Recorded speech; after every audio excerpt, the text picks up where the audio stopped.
Annual MLK Jr. Day events today were held across the city, and they were overshadowed by the absence of Mayor Adams, who decided overnight to attend President Trump's inauguration instead. Jessi Mitchell shows us how the Harlem community called him out while honoring Dr. King's life and legacy.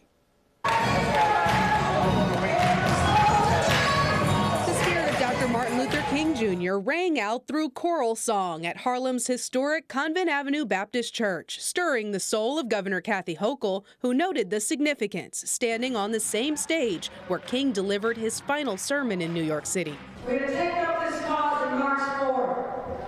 If a young man can do that from a jail, with no hope in front of him, we can rise up, my friends, as a community, as a people, as New Yorkers, to say, we will fight for our rights. With further promises for the upcoming budget, her appearance was especially appreciated by the Baptist ministers who host the event each year.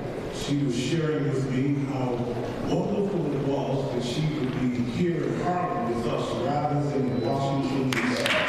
Mayor Eric Adams' absence from this annual tradition was noticed and addressed. And while they didn't agree with the decision, his goal in going to D.C. does go along with the overall theme of elected and faith leaders here, a message of moving forward in unity and forgiveness. We have to forgive even some things that we think are unforgivable. But forgiveness does not negate a demand for justice.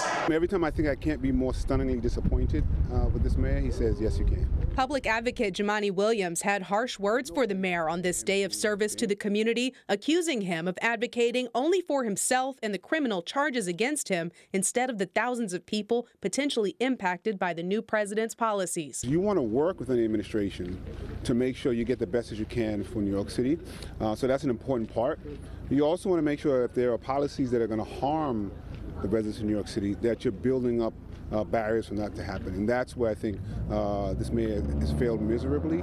Introducing his own solution to uplift and connect the community, Williams announced a resource mobilization fair for January 28th to bring leaders and organizations together with neighbors. In Harlem, Jessi Mitchell, CBS News, New York.